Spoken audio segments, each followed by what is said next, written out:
একদিন এই চালাক ভাঙাড়িওয়ালা একটা বাটিকে হাতে নেওয়ার পর আঙুল দিয়ে ঘষতে শুরু করে দেয়, যার ফলে সে বুঝতে পারে এটা হলো একটা সোনার বাটি। এই জন্য সে চালাকি করে ভাবতে শুরু করে এই মা এবং মেয়েকে বোকা বানিয়ে এই সোনার বাটিটাকে আমি কম দামে কিনতে পারবো। এই জন্য সে তাদেরকে বলতে শুরু করে এই ভাঙাচোরা বাটি তোমরা কোথায় পেয়েছো। এটা বলার পর সে বাটিটাকে নিচে ফেলে দিয়ে সেখান থেকে চলে যাওয়ার নাটক করতে শুরু করে দেয়। কিন্তু এর কিছুক্ষণ পর সেখানে আরেকজন ভাঙারি ব্যবসায়ী চলে আসে। তখন সেই ছোট্ট মেয়েটা সেই ব্যবসায়ীকে ডেকে আনে। এরপর সেই বাটিটাকে তার কাছে দিয়ে দাম জিজ্ঞেস করে। তখন সেই ব্যবসায়ী বাটিটাকে ভালো মতো চেক করার পর বুঝতে পারে এটা হলো একটা সোনার বাটি। এই জন্য সে অবাক হয়ে তাদেরকে বলতে শুরু করে এই সোনার বাটি কেনার মতো আমার কাছে অত টাকা নেই। যা শোনার পর সেই মহিলা তাকে বলে, আরে আপনি আবার এটা কি বলছেন? একটু আগে একজন ব্যবসায়ী এসে এই বাটিটাকে মাটিতে ফেলে দিয়ে বলেছিল এই বাটিটার কোনো দাম নেই, আর যদি আপনার কাছে এটাকে দামি মনে হয় তাহলে আপনি এটাকে নিয়ে নেন, আর তার পরিবর্তে আপনার কাছ থেকে আমার মেয়ে যা চায় তা দিয়ে যান। যা শোনার পর সেই ব্যবসায়ী অনেক খুশি হয়ে তার কাছে থাকা সব জিনিসপত্রগুলোকে সেই মেয়েটাকে দিয়ে দেয়। কিন্তু সে চলে যাওয়ার কিছুক্ষণ পরে সেই চালাক ব্যবসায়ী আবারও তাদের কাছে চলে আসে। এরপর তাদেরকে বলতে শুরু করে তোমাদের সেই নষ্ট বাটিটাকে নিয়ে আসো,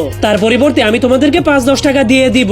যা শোনার পর সেই মহিলা অনেক রেগে তাকে বলতে শুরু করে, কিন্তু তুমি তো বলেছিলে সেই বাটির কোনো দাম নেই, এই জন্য আমরা সেই বাটিটাকে আরেকজন ব্যবসায়ীকে ফ্রিতেই দিয়ে দিয়েছি। যা শোনার পর সেই লোভী ব্যবসায়ী অনেক মন খারাপ করে সেখান থেকে চলে যায়।